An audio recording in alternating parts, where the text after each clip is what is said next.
Hey, it's Ray Schillens here. And this is Bruce Abbott, and thank you for feeling the ad love here with us at Radio Lounge. Find the job you love, and you'll never have to work a day in your life. Those are the words of our lovable hometown hero, Jim Mattress Mac McIngvale. I'm on the board of the American Ad Federation here in Houston, and we had Mac as our speaker for the AEFH Scholarship Awards event. Now, if you're here in Houston, you might have seen the TV and radio commercials that Mac is famous for, and you gotta admit, you love what this guy does for Houston. The top Houston advertiser, well, that's a given. But what he gives back to our city is mind-blowing. And his story, Bruce, is even more amazing. It isn't as much about advertising and marketing, but it's more about what to do when you can give back. His most famous words are? Saves you money. That's right, but his mantra goes a lot deeper. Words for millennials and boomers alike, all wrapped up into a great chunk of audio for you. I tell you, this is one you'll want to share with those you care about. I was at the Astros game the other night, Monday night. They invited me out to do the first pitch. I didn't have a parking pass. I parked way over somewhere, and I'm wondering, walking up with all the fans to get in the stadium, and this guy says to me, he says, "Mac, where's your security?" And I said, "What do you mean?" He says, "Where's your security? You need security." I said, "I don't need any security. These are my people." I'm with my people here today. Advertising, marketing people are my people. That's who I am, is what I've done for the past 40 years of my life, and I'm proud to be an advertising person and be associated with great people like the folks that love advertising and all the media partners in here who I think make the world a better place. So thank you for having me here today, and I'm honored and thrilled to be here.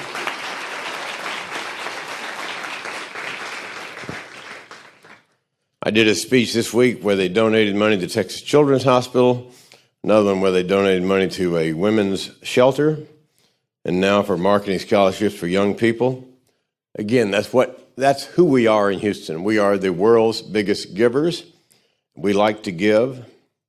We like to help other people out. We've been doing that for over 100 years. We will continue. I came to talk to the students and give you my Mattress Mac's 10 rules for a successful life. Some are the same as last time, some are new. But anyway, here goes. Number one, find a job you love to do and never have to work a day in your life. I think it's real important that you don't go into marketing or accounting or become a lawyer or a doctor because your parents want you to do it. I think you need to do what you want to do. I think you need to do what gets you excited in the morning and you want to get out of bed and you can't wait to get to work. I will tell you a story about some of my history. I gamble a lot, and I'm involved in the racehorse business. I became a millionaire in the racehorse business. The only problem is I started out as a damn billionaire, but that's another story. So a couple years ago, I was trying to figure out how to make these damn horses run faster, and I came across this story about this woman named Temple Grandin. And Temple Grandin is the world's authority on animal welfare, and she is a savant. So anyway, I got to know Temple, and I got to know her story. Here was a woman that she was born to a wealthy family in Boston, and her mother was concerned because after 3 years of age, she didn't speak a word. Temple has full-blown, off-the-charts autism and Asperger's. But her mother wasn't giving in to the diagnosis of this child will never amount to anything. You know, her mother was like everybody in the audience here today, not a buyer, but a seller. And so her mother got her lots of help, and her mother spent countless hours working with little Temple, trying to make it to where she could function in society. She would never be normal, but she was going to help Temple use that disability as an ability. And so she worked with her countless hours a day, teaching her how to speak. And her mother and her father would have dinner parties at their home all the time. And little Temple, being full-blown autistic, was terribly shy. Her mother made her put on her fancy dress and go introduce herself to every person at the dinner party every time they had a dinner party. Made her get out of her comfort zone. And that's something I want to encourage you students to do. Get out of your comfort zone all the time. Then when it came time for little Temple to go to high school, her mother insisted she go to this boarding school. She didn't want to go away from her mother. She was shy, introverted, and autistic, but she did. And they put her in charge of the horse barn. There was 8 horse stalls there, and she had to clean out and muck the stalls every day. She didn't want to do that. But she did it, and then she soon found out she fell in love with these animals, these horses.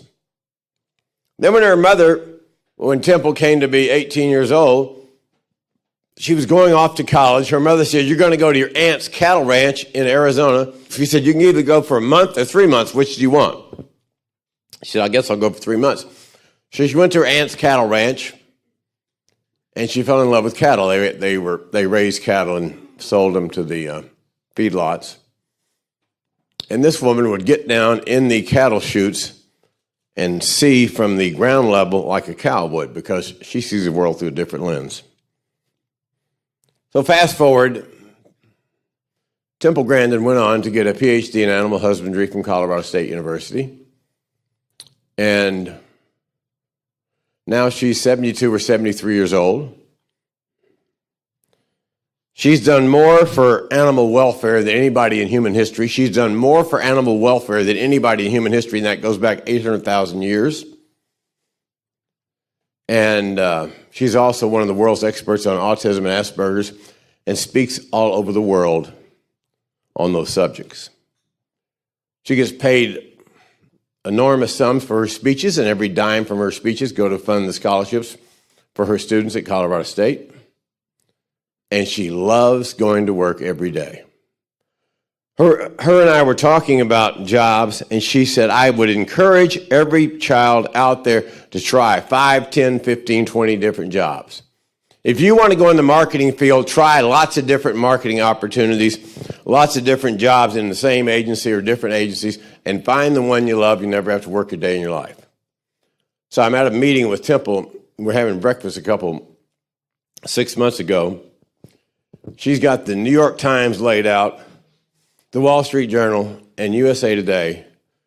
She's scanning the pages like a computer, just flipping them over one at a time. Unbelievable, this woman. She loves her job. She changed the world. You can too. This full-blown autistic woman who had no chance has now changed the world. They have a problem on airplanes where they put these animals in these cargo pens, and then the animals are dying. So the FAA called one person to solve the problem, Temple Grandin. She solved it. An amazing idea of the human spirit. Find a job you love to do. You'll never have to work a day in your life.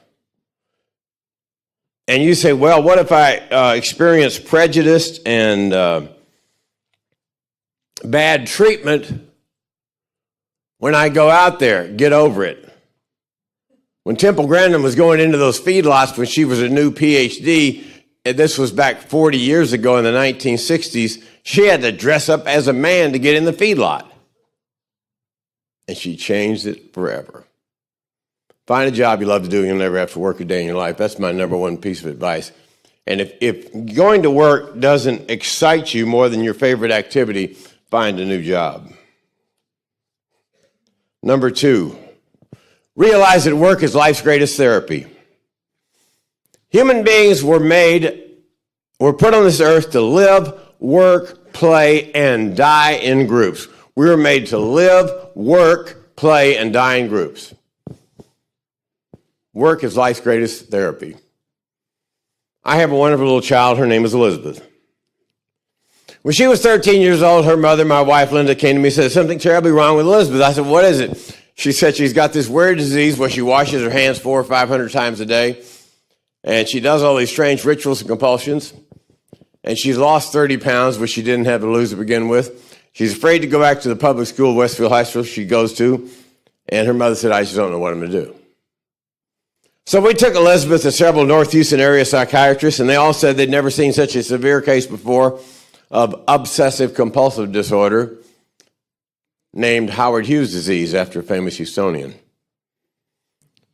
And several of these doctors said in front of that child, the best thing y'all can do is put her in a mental institution for the rest of her life. They said that in front of my little child. We know her mother and I weren't buying that stuff. And so we searched the world trying to find a place for this child to get better. And we finally found the McIngvale Clinic in Topeka, Kansas one day, and we took her up there and put her in that mental health institute that cold, snowy February day there in Kansas. And now all of her nightmares were coming true. We were abandoning her, putting her in a mental health institute for the rest of her life. That's what she thought. That was her perception, her reality. Nothing could have been further from the truth, but that's what she thought. As we left there that day, her little face was pushed up against the plate glass wall, screaming at her mother, "Mom, please don't leave me here," because she felt like going to leave her in that mental institution for the rest of her life. And she sat down on a couch and she cried and she vomited. And this little girl came and put her arm around her and said, "It's okay. I felt the same way when I first got here. I'm leaving in 3 weeks, and this place saved my life." So Elizabeth got out of Menninger, came back to Houston, and re-enrolled at Westfield High School, and she was doing well. Then she had another relapse and went back to Menninger, which at that time had moved to Houston. Because, you see, mental illness is a cruel disease. No one knows who it may strike or why.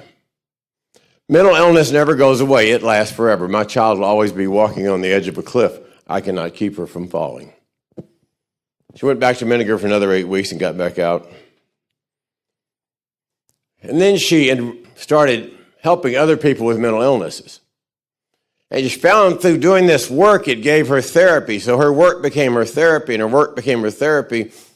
And now this child, who they said would never finish high school, who they said we should lock in a mental institution for the rest of her life, she has a PhD from the University of Houston, and she is a professor at the Baylor College of Medicine. So she continues on the road to success.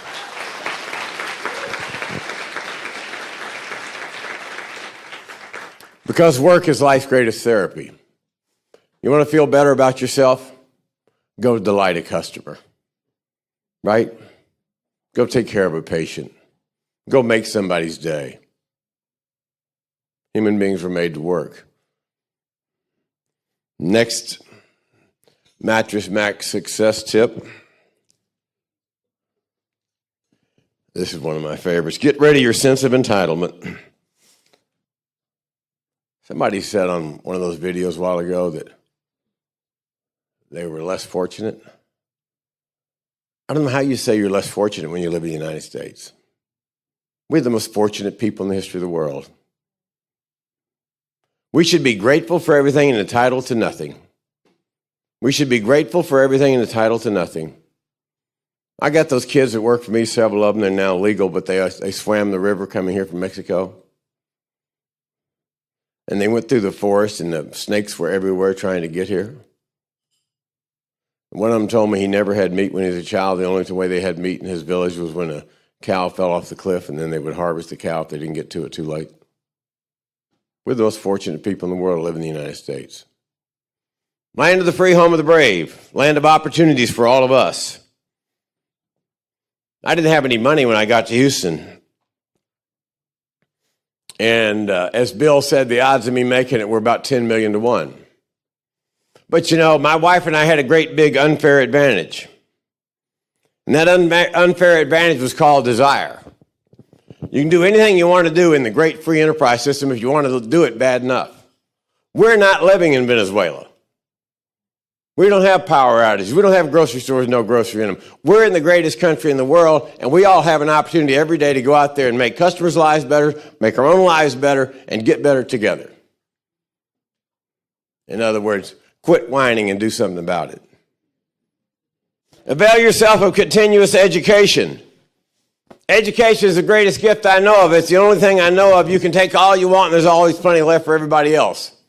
There's always plenty left for everybody else. I'm 68 years old, and I try to educate myself every day. I run on a treadmill every night because I'm too old to run outside, but I watch these videos. I'm watching this incredible video the other day between a Catholic bishop and a Jewish rabbi. They were talking, and the Jewish rabbi told this story. I'm continuing to educate myself at age 68.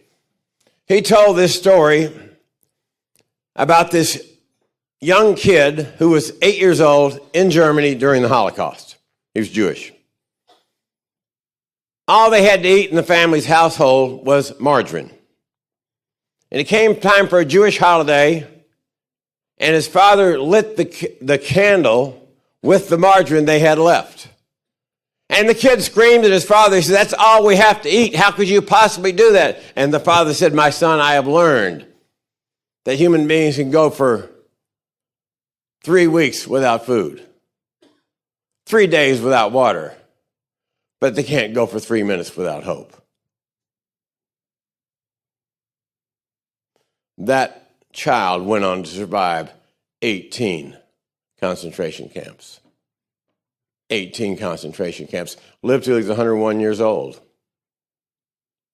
We can all educate ourselves every day to inspire ourselves to do better, to do more for ourselves, for our clients, for our families, for our community, to make the world a better place through continuing education. Number 5, prepare for setbacks. I see all this stuff on media now about not being a bully and learning how to be fair and all this, and that's good stuff. But you know what? Life ain't fair. Life ain't fair. And nobody said it was going to be fun, easy, or fair. And I can promise all you graduates here today, they're going to knock you down a lot. My motto was real simple: fall 7, rise 88. They're going to knock you down a lot. Prepare for setbacks. One thing this country used to pride itself on was overcoming adversity. Pride yourself on overcoming adversity. Pride yourself on being anti-fragile, on being the most resilient person on the planet. Prepare for setbacks and look forward to those setbacks and charge into the fire. Don't run away from it. Number 6, you got to innovate or evaporate. My mentor, W. Edwards Deming, said change is not necessary, survival is not mandatory. He said change is not necessary, survival is not mandatory. As Bill said, all of us gray-haired people in here that are in media have seen lots of changes in the last 40 years. And it continues to change all the time. But you know, that's great because change brings opportunity for people that embrace change. Most human beings hate change. We hate a disruption in our routine, but the world is being disrupted every single day. My little business, brick and mortar retail, is totally disrupted by Amazon and Wayfair and all those people. I did a speech for KBR in Dubai about 3 weeks ago, and the lady who's the head of KBR, we were talking about the decline of brick and mortar retailing. She said, "Come to think of it, I haven't been in the retail store in 4 years." It's a challenge. We all have our challenges, but we got to innovate or we're going to evaporate. But the good news is challenge brings new opportunities for us to seize upon and grow with. Number 7, be a people person. All you kids out there grew up in the digital age. You probably spend 12 to 15 hours a day on a screen, whether it's your phone or your iPad or your computer. All that stuff is great, but it teaches no soft skills. You got to learn how to relate to people. The people that are most successful in this life are people persons. My advertising lady, Brenda, she's the world's greatest people person. Her husband, Ed, is the world's greatest people person. They know everybody in this town. If they don't know them, they're going to go up and meet them. If you create a network of people, then you have a problem in life. There's somebody you know who can help you out. Again, human beings were made to live, work, play, and die in groups. The biggest challenge for you young people is get off those iPads and go meet some people. Did you know that in 1850, the average size of a U.S. household was 10.5 people? 10.5 people. The average size of a U.S. household today is 3. One out of every 3 households is a household of 1. We have an epidemic of loneliness in this country, an epidemic. In Great Britain, they just established a cabinet office for loneliness. Got to get out there and meet people. And the more people you know, they're going to help you advance your career. Be a people person. Number 8, shine a light on it. Leave a life of transparency, not a life of opaqueness. Shine a light on it. Get out front. Show them what you do, what you can do, and don't hide anything. I am a huge Catholic, and the Catholic Church has a huge problem because they're not shining a light on it. They're covering it up. It only gets worse, doesn't it? Shine a light on it. Light brings hope. I have a racehorse. She was named after me. Her name is Workaholic. But anyway, she has a muscle injury, and I was talking to my sister-in-law, who's my trainer, the other day, and they use this laser light therapy. And the muscle injury is 4 inches below her skin. But by shining a light on that muscle, the muscle gets better. Shining a light on anything in life makes things get better. Be terribly transparent in your life. Have nothing to hide. Transparency is good. Light is great. Number 9. There's a woman here in Houston that all you kids need to know about, you scholarship recipients. Her name is Yvonne Strait. 65 years ago, Yvonne Strait, her father was a doctor at Methodist Hospital. She gave birth to a beautiful baby, and the baby had severe Down syndrome. Back then, the age expectancy of a child with Down syndrome was 6 years old. And Yvonne was told, she went to all these doctors, desperately searching for hope for her child, and they all said, hopeless situation. No chance. But Yvonne wouldn't give up on her child. And so she'd been to about 100 doctors and had her hopes dashed 100 times. She heard of a doctor at Purdue University up in Indiana, and she had an appointment to see him on a January day, and there was an ice storm across the United States. So Yvonne and her friend were going to go from Houston to Indiana with their child and drive through all this ice and snow. And Yvonne thought about not going because she didn't want to be disappointed again. And something in her said go. So they drove all the way up there, and that doctor got this child to make a sound. And Yvonne said, maybe there's hope for this child. So Yvonne went on to start the Briarwood School for children with learning disabilities, like her child with Down syndrome. And then she started Brookwood, which is a home for adults with learning disabilities. And everybody at Brookwood, even the paraplegics, have a full-time job because Yvonne, like me, believes that work is life's greatest therapy. And so I have an adopted child named Regina. She had had 8 years of total global neglect. And after we got her when she was 8 years old, she got kicked out of 3 more schools. I mean, by the time she was 10, she'd been kicked out of 6 schools. So I was trying to get Regina into Briarwood, so I called Yvonne, who I knew, and she got Linda and Regina a chance for an interview at Briarwood. And they went up to Briarwood to interview, and Regina promptly kicked a fit in the lobby and laid on the ground and kicked and screamed for 45 minutes.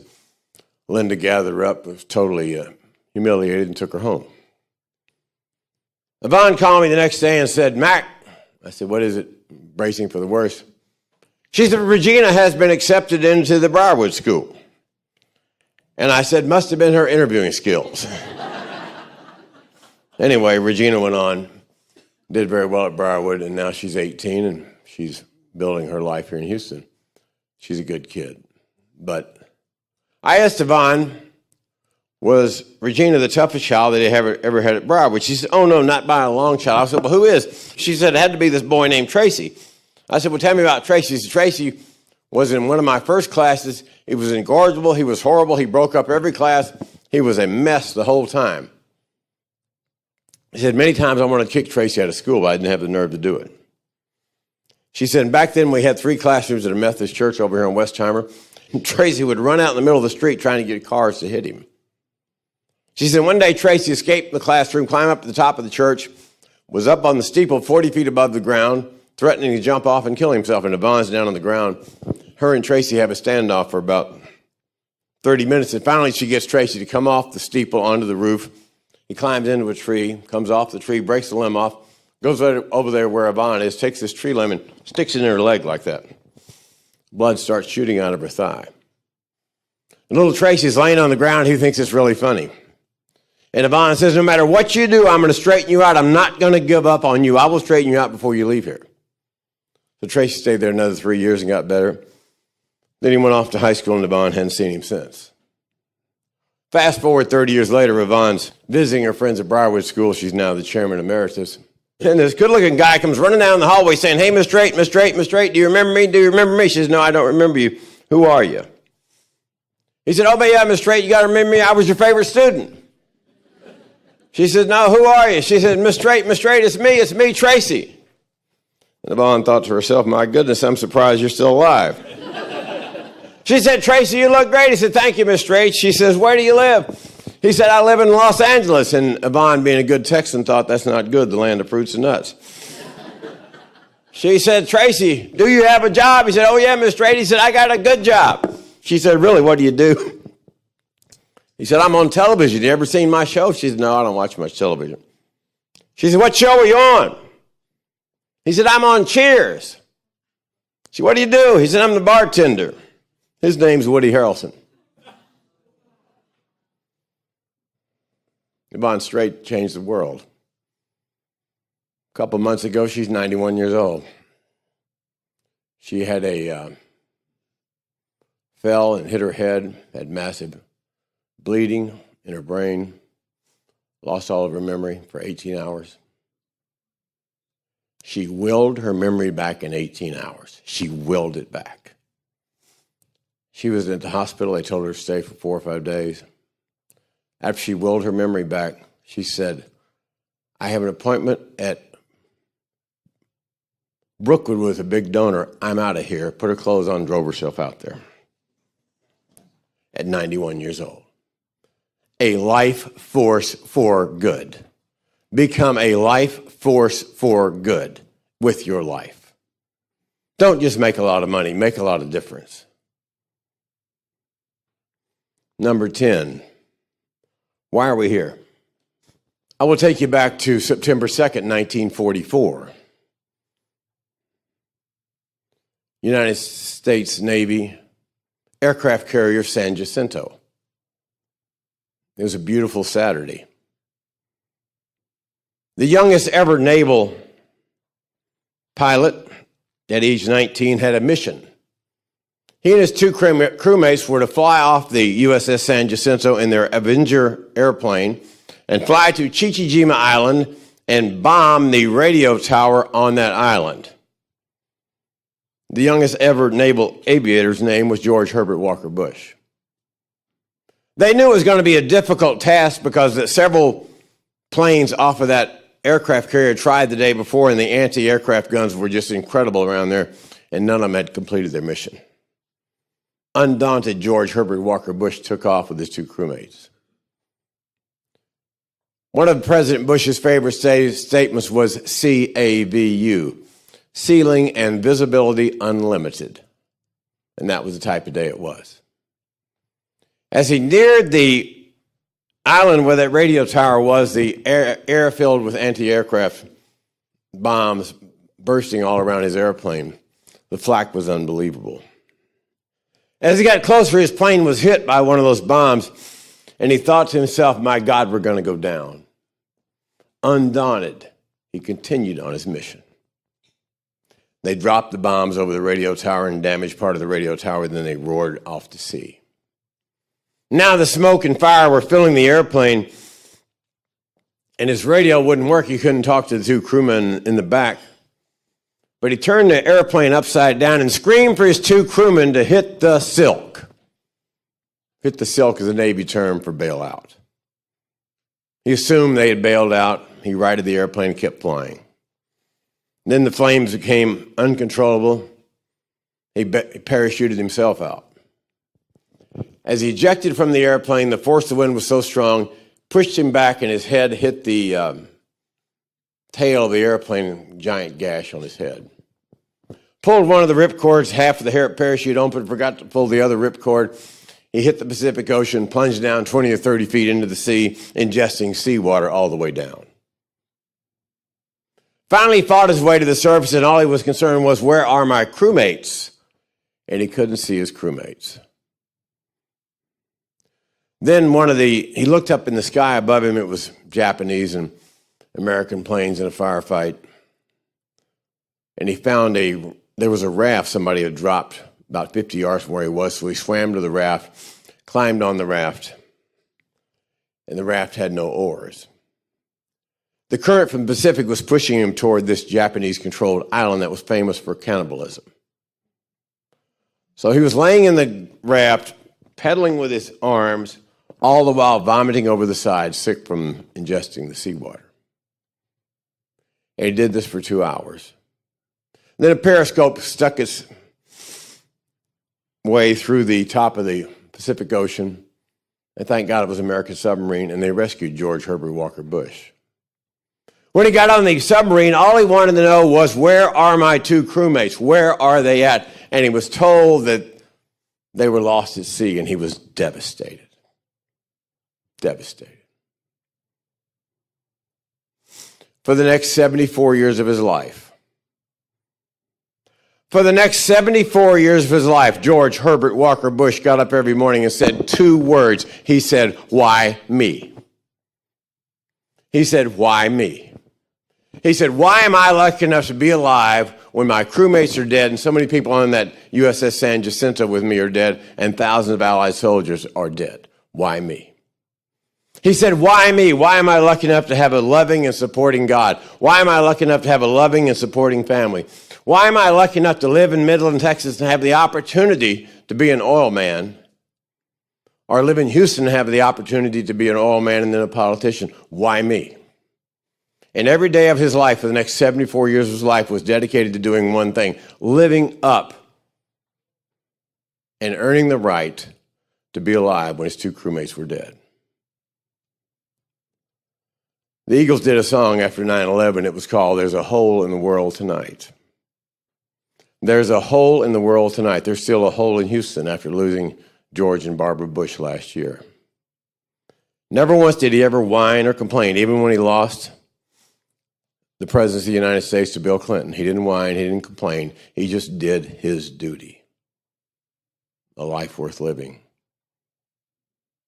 And how often do people like me say, why me, when we had a bad day at work? Why me when we don't make that sale? Why me when we get caught in traffic? George Herbert Walker Bush never complained a day in his life. My friend Peter Russell was the press secretary for President Bush when he was in the White House. Peter now teaches marketing and PR at Sam Houston State University. And he tells a story about when he was press secretary and made a grievous mistake. And he said most presidents would fire a person if he made a mistake like that. And he got a call to come into the Oval Office. He was quite nervous. And he walked into the Oval Office. And President Bush said to him these words. He said, Peter, you'll hit a home run next time. What a guy. What a guy. Why are we here? Life is not about you and me. Life is about helping others. And I added a bonus 11 point to Steve Jobs' afterthought. I encourage all you graduates to do here today, do something radical with your life. Do something radical with your life. Don't play it so damn safe. Don't be so conservative. Go for it. Go for it. You know, in early 1st and 2nd century AD, the Christian church developed because those Christians were radical, and their song, and you'll know we are Christians by our love, by our love. They did radical things all the time. But nowadays, we want to play it safe. When I opened that furniture store for Hurricane Harvey, I became an instant national celebrity. Like that was something special to do.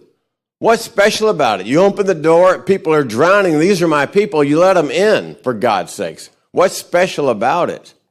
But that's where we've gotten in this society. We're not risk takers. We need to be risk takers for good. And as marketers and people that control the media, you can get out a moral statement. The moral statement is, life is not about you and me in this narcissistic, selfie-driven world. It's about helping other people. It's about helping other people. The best thing I did during Hurricane Harvey was set an example for all those young people out there that no matter what race, color, or creed they were welcome at Gallery Furniture. That's the way I was brought up. That's what my parents wanted me to do. They wanted me to be real and transparent, and they wanted me to care about people. On the back of that Catholic church I went to for the first 18 years of my life, it said one thing: love one another. Take a chance. Columbus did, didn't he? Take a chance. So as I think about something to do with my life, my wife and I own this huge lake house in Lake Travis. It'll easily sleep 100 people, and the damn thing's empty all the time. I haven't told her this, but I want to do something down there where we open it up for foster kids, or we open it up for CPS workers where they can come down there and recharge their batteries when they do such great work all the time. I have a foster child, Regina, who suffered 8 years of total global neglect. She ate ketchup and baby formula for 2 years of her life. That's all she ate. And I find it difficult in this country that we don't pay more attention to foster kids and the caregivers of these foster kids, because all they see is the worst of society all day long. It's kind of like cops. All they see is the worst of society, and it burns them out real quick. So I'm planning on doing something radical with my life before I leave here. So when I go up there and see the Creator, He'll say, you lived a good life, and you tried to market some degree of decency to the people. I think that's what we all should do, is go out there and have a great life and make a lot of money. But more importantly, like George Herbert Walker Bush did and like Barbara Bush did, we should make a difference. Thanks very much. Now, the words of Jim McIngvale, that's not just feeling the ad love, that's just feeling the love. So if you don't have a lump in your throat right now, or other feel-good emotion, I don't think you were listening carefully. Seriously, this was good, and we hope you enjoyed it as well. Hey, visit RadioLoungeUSA.com to find out more about us and what we do. You can subscribe to the Feel the Ad Love podcast on iTunes, Spotify, Google Play, or via RSS, so you're never going to miss a show. And if you love what we're doing, give us a great rating on iTunes, or simply tell a friend about the show and share it on social media. We would like that. Copyright 2019 Radio Lounge, all rights reserved. We'll be back soon with another don't miss moment in audio history on Feel the Ad Love.